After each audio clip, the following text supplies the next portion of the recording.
Hey, everybody, and welcome to another episode of the Sell More Book Show, episode 582. I'm Bryan Cohen from Best Page Forward, joined by Mafia and Rom-Com and PNR and lots of different genre author, Rachel Van Dyken. Rachel, I'm so happy you're back. Thank you for being here. I'm so happy to be back with you. Thank you for having me.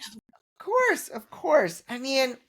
We talked a lot, and this'll fit into this episode's theme, I think, especially because we're going to be talking about virtual assistants today.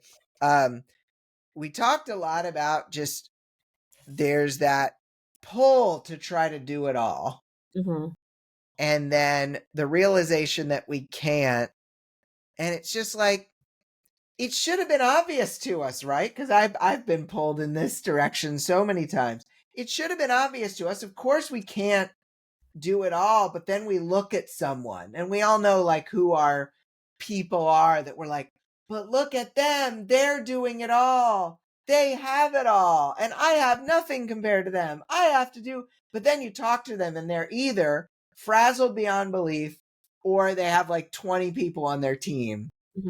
At no point did they have it all, were they doing it all in like 3 hours time. Like it's all a myth.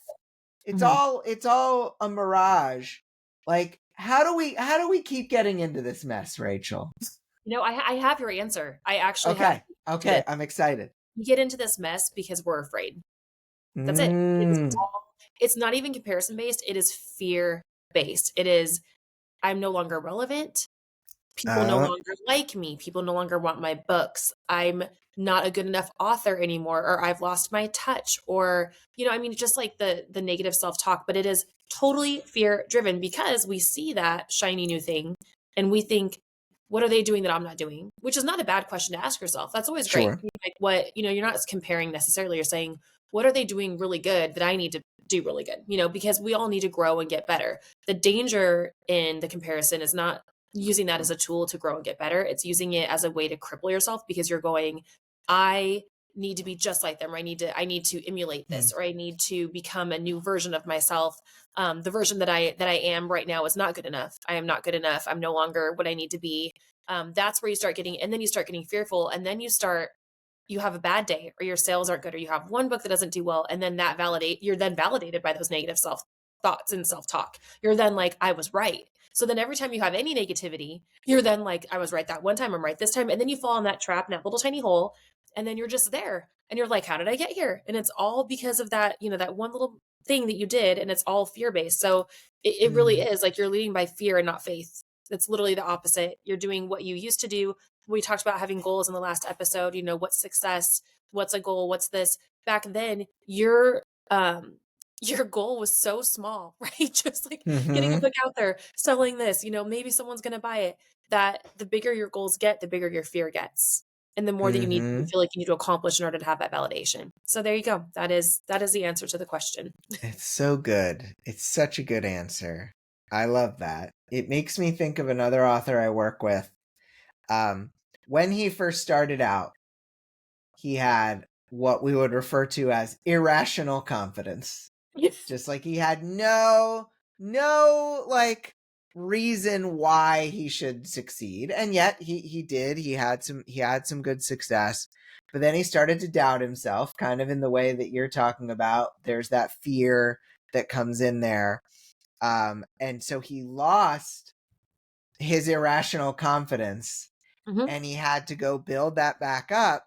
But interestingly enough, because he had success at this point, because now he had like 80 books under his success. Now that he built his confidence back up, now it's rational confidence. Nice. I love irrational confidence is helpful in the beginning, but once you get later in your career, rational confidence is awesome.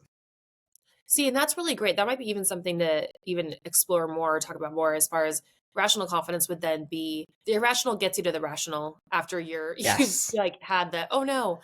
And then that would be maybe just constantly reminding yourself, hey, this and this and this could happen, but actually what did happen in this scenario was this. And they did like all the positive things leading up to being like, oh, so 2 plus 2 did equal 4. So that's rational. Okay, that's fine. And moving on towards that. I love that. Irrational can be rational.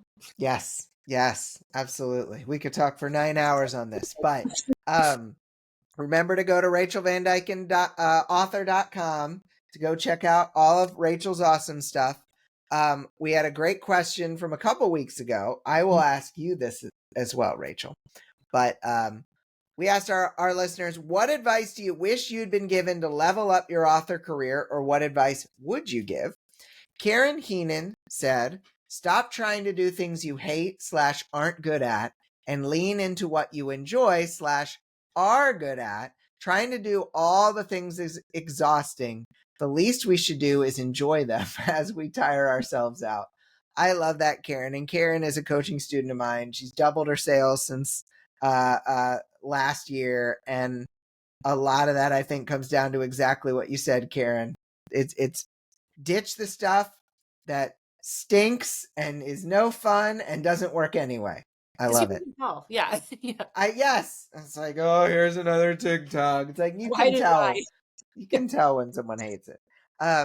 Joe Lucan says, ask for reviews. I try not to think about how many copies of my first book I sold without asking for a single one. I'm glad, Joe, that you are doing that now.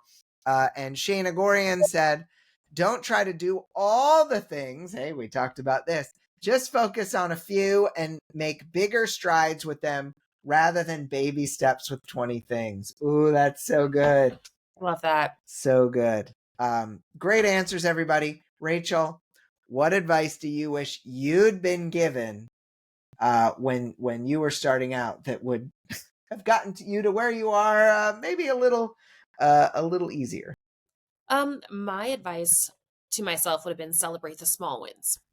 I think so Good. often we only celebrate when it's like this massive and people see this and like, oh, people, I've hit this list or I've done this or I think celebrating the small win and being that like, oh my gosh, today I got 5 words down on a piece of paper. But I mean, really, because sometimes that's painful. Like sometimes that's very hard. Bless you. But celebrating the very small things. I mean, that for me was very hard, having kids and being in the middle of my career when it probably was at its peak was when I started, when I was a mom. And that was really hard for me because I was so used to working all day, every day. I would write like 10,000 words a day. Like I was crazy. I don't know why I thought that was a good idea, but I had this hyper focus and all of a sudden that got taken from me and it felt like it got taken from me. And then it was like, oh, now I'm mom and I'm this and I'm that. And I loved it, but it was a definite shift. And I remember my sister was telling me like, I was like, I didn't get to write today. And I was like, and I became almost resentful that I couldn't write, that I couldn't do what I love to do. Or I didn't have as much time to do what I love to do. And not resentful of my children, but resentful just of like in general, they didn't have time. Resentful of time, maybe. And my sister was like, did you brush your teeth? I was like, yeah. Mm-hmm. Yeah. I don't know where you're going with this. And she was like, good for you. And that was literally like what she said. And then after that, I'm like, I don't understand what you're saying. And she's like, well, sometimes for moms, we're so busy, it's hard to brush our teeth. It's hard to make breakfast. Are the kids healthy? I'm like, yeah. She's like, are they safe? Yeah. Are they happy? Yeah. So it's just celebrating all the small things that you think, whatever in your mind, like the lofty things, we always think like the glamorous, all the great things, but celebrating the small things always lead you to really appreciating the big things. And I truly believe you are not going to be given the big things until you can learn to appreciate the small wins in your life. I love that. That's great. Great advice that you are giving future versions of you. Yes. Future yous. Awesome. Great job, everybody. You can answer the question of the week of the future at Sell More Book Show After Party Facebook group. Let's go into the top story of the week. Staffing upgrade. Quote, you can't do it all yourself, says author anchors Kevin Tumlinson. That's when some outside help like a VA, virtual assistant, starts to look attractive. Quote, a great VA isn't just a luxury, it can be a force multiplier. But hiring one before you're ready or hiring the wrong one can do more harm than good, says Tumlinson. If you're wondering when is the right time to hire a VA, there are a few things to consider beyond just being busy. Are you spending more time managing your business instead of writing books? Are you missing emails, admin tasks, or marketing opportunities? And most importantly, do you have systems in place or are you willing to create them? If so, it might be time to hire a VA or at least give one a test run, starting off with some simple but necessary tasks and get to know how each of you works best. Quote, a mistake authors often make is falling into the trap of thinking they can hand everything off right from the start. Says Tumlinson, chances are your VA is going to have a certain skill set, certain traits and capabilities that make them a great fit for working with you. Give them and yourself time to grow into this partnership. You're learning to work together. End quote. Then take a look at what tasks only you can do and what someone else could do just as well or better. Some of the most common time-saving tasks VAs excel at are social media scheduling, email and newsletter formatting, updates to retail platforms, and coordinating ARC and beta reader teams. If you're overwhelmed by monitoring incoming emails and social media content comments, they can help you reclaim your time there too. Quote, hiring a VA isn't about giving up control. It's about giving yourself the room to focus on what only you can do, writing powerful stories, connecting with readers, and building a sustainable author career. The way I've heard it, Rachel, is delegate, don't abdicate. Yes, Because I if you love that. abdicate, who knows what's going to happen. What were your thoughts on this? I know that you have VAs. I know that you've had VAs from time to time. What did you think when you were hearing about this one? I've kind of been on both ends of this, where I had assistants come in and people come in and help me with my stuff, and giving them admin stuff, the things that like are really like the social media, scheduling, or just even doing a podcast, like, hey, can you remind me on this day that I have to do this, because that's the stuff that I forget. It's the Yeah. scheduling stuff that I'm like, oh, I really wanted to do this, or I really want to market this. That's where the ball gets dropped. And for me, Yeah. like, the one thing I always tell my team as I go, I just want to be the talent. Like, I just want to be the Ah, talent.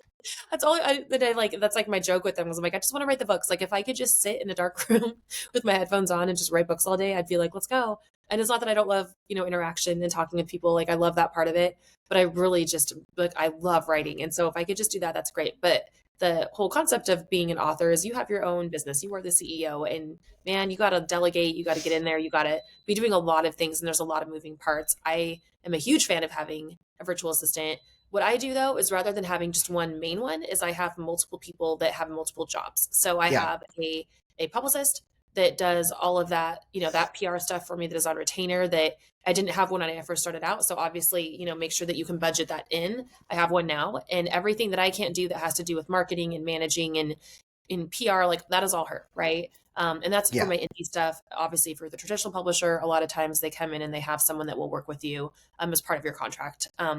So when it comes to like my other stuff, I have other people that, I have beta readers that come in that have been with me for forever, that just, they know they get chapters at a time, and they help me and they help keep me on track. Not even with my schedule, just with giving me feedback. And then I have now just kind of like I say, like the main assistant that comes in and does most of the stuff, and then someone in that comes in behind them and or alongside them, not behind them, alongside them, and does Yeah. stuff too. The stuff that she can't do, the other one is better at. And I actually, because of me having to restructure my entire business this last my entire business of like 15 years, had to restructure the Mm, last year. Super stressful. The one of the girls that came in, and I just talked to her about this last night, which is funny that we're talking about this now. yeah. He was like, I was like, hey, can you, I'm having my other assistant proof it. And I'm like, if you want to read through this and proof it, that's great. But just, we were having that conversation. I was like, hey, keep track of your hours. And she was like, no, remember, just give me all the print books, give me all that for this, the next few months. And then we're going to reevaluate, because this needs to be a good fit for you and a good Yeah. fit for me. And it was such a check, because I'm just like, here, just keep track of this and do this. And that's where you kind of like give up the control, because you are so overwhelmed. And they're like, no, Yeah. no, no, rein it in, because maybe in a couple months it's not a good fit. This is new for both of us. And that's like a way that as an author, I'm respecting her time, she's respecting mine. And we're trying to decide, like, are you a good fit? Do you have the things that I need you to do? Or am I just giving you work to try to find work to give you? You know what I mean? So that it comes into that Mm, kind of spectrum too. So I think it's really, really helpful. But I think when you have someone that is really aware and is in the industry as an assistant, and knows that they can tell the author, like, hey, listen, like, I don't know if I'm the best fit for you, because I only do these things and this is what you need. I think just yeah. coming to the table and writing all that down, and being able to delegate, is how you are the most successful when it comes to having a VA. I love all of that. I mean, good kudos to your assistant there. who put Right? that check on, because she gets it. Hmm. And She's that's rare. like, That's rare yeah, sometimes. Not sometimes, yeah, all the time. yeah. Oh, it's absolutely rare. It's absolutely rare. I mean, I don't want a yes person. No, thank you. Yeah, yeah, no, never. Never, like I used to, and even some of my people now, like they used to be yes people, and then I said, no, tell me when I'm being stupid, Yeah, please. especially in beta reading too. I mean, don't tell me, "Oh, your Hmm. book is amazing. Everything is great." It's like, "No. Like I want you to make me cry." Like if I'm not crying at least once during this process, then Hmm. because I don't want to be the same every single you need people that are going to keep you yeah, that's why you have the checks and balances and that's why it's Yeah, good to have people that like you said, you don't want the yes person. It's like, yeah, "You're amazing. You're incredible." Surround yourself with people that are willing to say no to you. yeah, Yeah. yeah. Rachel, hot potato wisdom question. What's the best hire you've ever made? That is a hard question because I feel like I have a lot of really good hires. I've been blessed to have a lot of really good You didn't even have to say a person's name. I don't want you to I call will say, anybody well, out. actually, I can't say her name because it really is. So I have an editor that was with me from the very beginning. Her name is Catherine Tate, Kay Springsteen. She's Hmm. also an author. Did Hmm. Regency Romance. She was with an indie publishing house that I was with for when I first like talking like 2011, 2012, like a long time Yeah, ago. yeah, yeah. And she came on as my kind of like my content or developmental editor and is not a yes person, which is amazing. And I remember like I didn't know if she liked me or didn't like me. So coming into like her editing me, I'm like, maybe she hates me, like I don't know. But it kind of was good because I had like this fear in me that Yeah. to like make her happy and appease her, which was a good thing. And ever since then, like it's been, I will not send any book into even a publisher without her seeing it, without her Hmm. going through it, because she knows my voice so well. And I don't. It's not even that we didn't get along; we just didn't know each other at the beginning. Yeah. We took a chance on each other, and she's been with me ever since. And she's touched every single book I've ever published. And I can go to her and be like, I just don't even know anymore, or I'm panicking, and she's like, it's fine, everything is fine. And she's so talented and so amazing. And it really, I have so much comfort in being able to send her things because I know that she will tell me if something's wrong. And I know also that she knows what's in my brain. So she can say, I know what you were trying to accomplish here, didn't execute it, didn't do a good job. No, none of this. And she'll be like, you need to delete it. So yeah, she's the best hire I've ever had. I love So that. I love that. yeah. So, okay, when is the right time to try to consider hiring or trying out potentially, which you can always do like a test run, like I did, a VA? Yeah, I mean, I think that one of the things that Kevin brought up in the story was about processes. Hmm. Because if you don't have a process, maybe you hire someone to help you with processes. But I mean, it's a lot more helpful if you have some semblance of a process. Write some stuff down, write down how you do what you do, even the things you don't like doing. And once you've written some of those things down, I think it's always worth a try. You can hire someone for 5 hours a week. You don't have to suddenly be paying someone a full time wage. Like, start small, but be discerning. Don't just hire the first person you see. Like, right now, I'm hiring new account managers for our author ad agency that runs the Amazon ads. And all these people are telling me, I'm so glad you're treating this like a real job, like a real hiring process. Because so often it's just like, hey, you good? All right, cool. It's like, no, we're doing the screening calls, we're doing the sample tasks, we're asking questions that aren't obvious what we're trying to get out of them, so people can't like, just fake their way to giving us the right answer. It's like, are you a hard worker? We don't ask anything like that, because of Yeah. course it's like, oh well, they have a flaw, it's that I work too hard. It's like, no, no, no. We ask real tough questions, and that helps us so much, because we know that when we hire someone, it's going to be a good fit. It Mhm. has a much higher chance of being a good fit. And so some processes and a willingness to do a little bit of a real hiring process is what I would say is the right time. That's good advice because I think so often people still, I think probably because people tell us this all the time, like, oh, it's a hobby, it's a hobby, it's a hobby. So then you think to yourself, it's a hobby. And then, oh, so and so is going to do this. And so knows this person who knows that person's cousin. And they're really great at graphics. So yeah, go for it. No, Mm-hmm. that's That's a great advice. Yes, because it is a real job. You are the real CEO of an entire corporation. So, yes, you should be treating it that way. So, that's good advice. Well, thank you. Thank you. We have returned to everybody's favorite section, the lightning round. And so you get a second chance, Rachel, at Yep. doing another lightningy, thundery sound. Go for it. Boom, boom. That's like a Ooh, dead. that's good. No, Okay. that's good because it's like bum, bum, bum, and then you're struck by lightning. So it's good. Crunch. Yeah. I like it. I Okay. like it. So you have a lot of different genres that you write. How differently do you market your different genres? That's a great question. I market them with different colors. Sounds weird. Nice, nice. Branding is different. So like my Eagle Elite, people know my Mafia is like black and red, and anything else rom Mm-hmm. com is like the happy colors. Like not that black and red are not happy colors, but Right, right, like right. lighter colors. So I start with like the coloring with like graphics and stuff, and then as far as marketing the different genres, as I had talked about previous, I always make sure people are aware that it's still my voice. It is still Rachel Van Dyken that you're reading. It's still dialogue heavy. It is still all the things that you love in my books. It's just a different genre. We're in a different city. We're doing different things. Maybe it's a little bit darker, but we still have all the tension, all the things. You know what to expect. I think people, whenever you switch genres, they don't know, can I expect the same thing? And I'm always one of those Yeah, people that if it is going to be that different, first off, I'd probably use a pen name, or I would have at the very beginning of the book a warning about that. So I think just marketing it differently and making sure they understand it's different yet the same, and then making sure that they notice visually that, oh, that's different than that last rom-com that she just wrote, because that cover is definitely different, that blurb is different. So just the simple things that make people kind of check themselves and go, oh, I'm interested in this versus I'm interested in this other thing, if that that totally makes makes sense. yeah. Yeah, good answer. So Good thank you. answer. So when do you know to model someone else's marketing oof versus trying your own way? Oh, I'm glad you like this question. I like this question too. So it's tough, right? Because I think in the beginning, everyone just is like, I don't know how to market, so I'm going to see what this course is doing, or I'm going to see what this person is doing. And so we think of it as just like, I don't have any way of, thinking what should I do for myself. I Mhm. have no idea what is a good method. And so as a result, we're just trying on 7 different people's marketing methods Mhm. all at once, usually, because it's like I bought all the courses, I'm trying all the things at once. But eventually, as you get to learn more about this, I want you all out there to think about, well, what do you like? What have you actually enjoyed doing?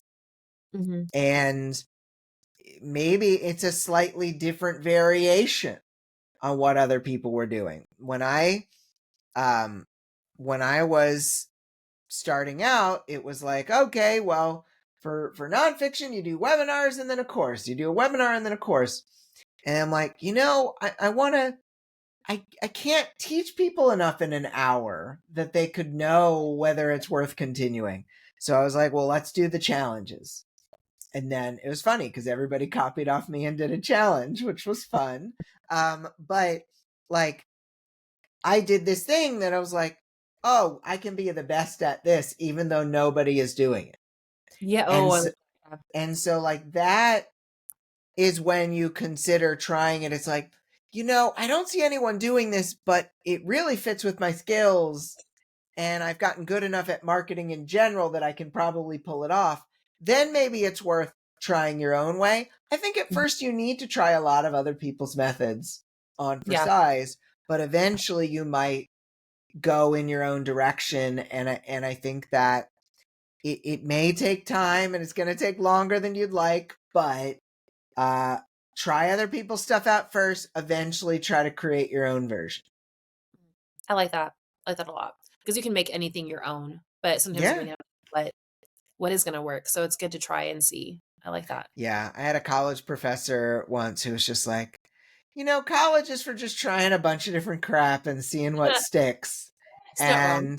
And it's not wrong because No. you don't even, we are in indie book college Yeah. and we don't know what's going to work, especially when you're first getting started. So you got to join a bunch of clubs and try different activities, and eventually you'll find your thing. Yeah. I love that. Yeah, thank you. So, in that vein, What weird or unusual marketing, Rachel, have you tried, and would you ever do something that weird or unusual again? So I don't know if it was weird, well, kind of weird. So I had my husband. I was pulling him into a lot of my reels and TikToks, which I've always Yeah. had. He's always done like a part of stuff with us. I mean, his marketing, like it's always been like I've always marketed my family. Made that choice early on. Like Yeah. now it's kind of like hit the fan. I'm like, here's my kids, here's my family. Like that's part of my life. You're gonna get lifestyle, not just books. Yeah. Um, so for him, like we did, we did a couple like mafia videos that were kind of like not dark, but he had like a whip in one and like was like holding it, like things like that. And I was like, oh, Yeah. he's these Yeah. tattoos. He looks like a mafia. I didn't need to hire a model. I got a husband. And like looking back, I'm like, would I have done that again? Probably not. But in my head at the time, I'm like, oh, this is really smart marketing. And the videos did pretty well. But honestly, the stuff that since then, like that it's done better since then is like always like the most random stuff that was not planned out. The things that I'm Yeah. not, you're not trying too hard again, right? You're not like planning like, okay, we're gonna film this and we're gonna shoot this like 100 times and it's gonna be great. So that was like probably the weirdest thing. The only other thing I'm gonna add to that is a filming my naked cat. So when I joined TikTok, my very first video was, oh, this is horrifying, was my naked cat in his shirt, but his shirt had come down so you could see his little nipples. And so so my husband had drawn with washable marker, so don't freak out, people, don't panic. Made them like really big with this like brown marker. And so the first video I posted that went semi-viral, I think we had like 300,000 views on it or whatever, was like a pan with like Waiting for Tonight by J-Lo and like a slow-mo pan up my naked cat's body and saying like when your cat forgets to wear a bra and basically like, hi, I'm Rachel Van Dyken, I write books. And like that was like, I'm like, That's here we so go. funny. So my poor naked cat at the time, poor Stan. Stan didn't know that I was using him for clout, but here we are. So yeah, that was probably the weirdest thing. And then people were like, what is on my For You page? Like, what is this? Oh, Stan. Oh, Stan. Oh, that's really funny. But yeah, you gotta have fun. Yeah, you got to have fun. And I feel like that kind of brings into our next question is how can authors use the upcoming summer season? Because we're always at different seasons, different times in life. That was obviously my Mm-hmm. TikTok season of trying to figure that out. Mm-hmm. So, how can you use seasons and things that are coming up to help highlight or promote your books that are going to be coming out? If you're one of those people that likes to talk to people, you're allowed to go to non-book events and pitch your books. I love that. You're allowed.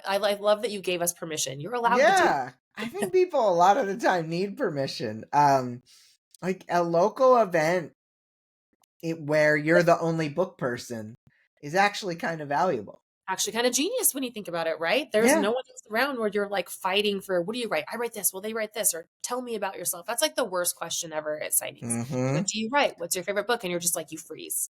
That's Yeah, great advice. exactly. Exactly. And so since almost everywhere you go, it's at least going to be somewhat habitable versus like the spring where it could be storming or the winter where it could be freezing.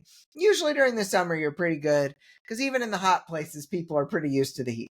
So if there's festivals out there, consider getting a table, cheap table, first time you do it. But if you aren't one of those kind of people, I think it is totally fine to post and say your book is a good summer read. Mhm. Get your summer reading now. Go stock up on your Kindle or buy the paperback. Take it to the beach. Because look, anything is a beach read for your genre reader if they like reading when they go to the beach. Love it. I love it. Thank you. That's good. Of It could be mine. course. It could be suspect. It could be whatever is It you're could be still on a beach. whatever. It's your beach read. There you go. Yeah. Yeah. It could be self-help. It can be anything. Yeah. It can be anything. Um, Last question, Rachel.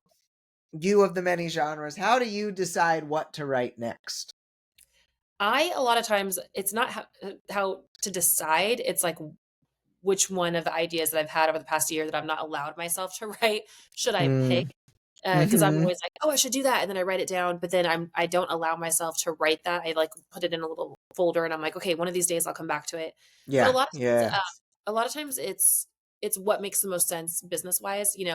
I don't want to like this year. I kind of messed myself over because of the year that we've had is restructuring everything. Is Yes. okay, well, Yeah. I had a mafia book last year. Now nobody remembers that book, right? I'm even having trouble remembering. So how am I going to market this next book? And then what should I do next? So it's like, okay, well, the third book in that series needs to come out fast then. And then my rom-com needs to separate, my fantasy that's coming out with my publisher in August. So I have to make Yeah. sure that's all, and then I have to worry about that contract. So it's kind of like dependent on planning around like the traditional releases I have, and then also Yep. like the other book ideas that I have. And so right now, my next book that I'm writing is going to be Mafia, because I want to make sure that for readers, for being sensitive to them, getting that book out there so they're not like scrambling or having to reread all these other books just to get to like that third book that they've been dying for. So it's Yep. really like that. And then as far as like genre and that kind of thing, I always have to have one palette cleanser, I call it. So I can Mm-hmm. have a book contract that I have to write those books. I'm under contract. I've signed it. There is no getting out of that contract. That's fine. But I always want one book for me, not even for the reader, but for me. And that's something that I've always kept like close to my heart, is I need one thing that I'm writing that if no one buys it, even if it's just a novella, if no one cares, if they think it's the dumbest thing in the world, it is mine. And it's not something I have to do, not something someone is telling me I need to do, not something that someone's like giving me advice on what to do, and it's whatever genre I want. And I've noticed that a lot of those books that are like that for me are the best-selling books that I have in my backlist, because they're ones where I just ignored everything and just went rogue.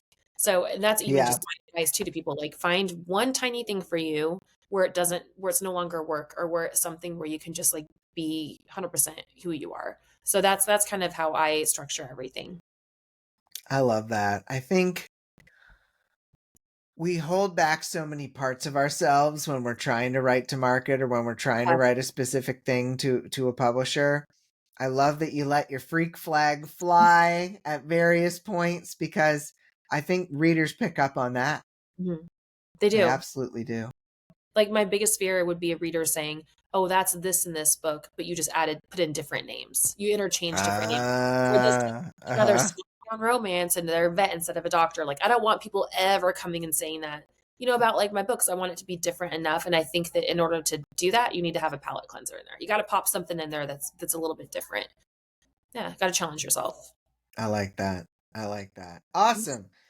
Rachel, we need another question of the week here. We need to think about, do we want to ask about the hiring? Do we want to ask about trying your own way in the marketing? Like what stands out to you from this episode that we're like, yeah, I want to hear what the readers think about this, the listeners. I want to hear what they think about interacting with virtual assistants versus the author themselves. So what's Okay. your preference, and how does that affect you? Because a lot of times nowadays, like they're emailing and it's the assistant emailing them back, or Yeah. the assistant on, even if you don't know, on the social media, responding and posting and stuff. So how does that affect? Maybe the question would be, how does knowing that an author has a VA affect your reading experience, or you buying that author's book? Yeah. So I'm going to put, do you feel like having a VA between readers and the author diminishes the experience? Because Yes. I think I'm not going to mess with anybody's answers. I have my opinions. I I won't mean, you share have them. thoughts on this. I can I won't. tell. When I Yeah, hear, I'm not going to share them. I'm not going to I share gotta them yet. tune in. I gotta tune in this Because week. I want people to be unbiased. But Okay. um, I love that. Do you feel like having the VA between readers and the author diminishes the experience? You can answer that question of the week, my friends, over at the Sell More Book Show After Party Facebook group. Everyone should go. If you're a reader, you'll find a genre you like, because Rachel writes so many at rachelvandykenauthor.com. Go start with one. You're going to be hooked. You're going to love it. Rachel, do you feel like you have any final pieces of advice, thoughts that you want to share to close out your two episode arc on the Sell More Book Show? Oh, final words of wisdom. Yes, don't Mm-hmm. lose yourself and why you started this in the first place. If you're an author, um, if you want to be an author, if that's something you're looking at, or really just in any area of your life, like don't lose sight of you. That's why we have mirrors. You can look in and be like, oh yeah, there I am. So don't lose sight. I love that. Such good advice. Thank you so much for being on the show. I really, really appreciate it. Thank you for having me. I honestly had so much fun. So I know we Yeah. went off. We teared off a little bit, but that's No, okay. we did awesome. It was We did fun. awesome. You did awesome. Awesome, folks. Well, We're going to be back next week with another wonderful guest co-host. So for Rachel, I'm Bryan. Have a great week of book selling, everybody. And we'll be back next week for episode 583. Bye. Bye, guys.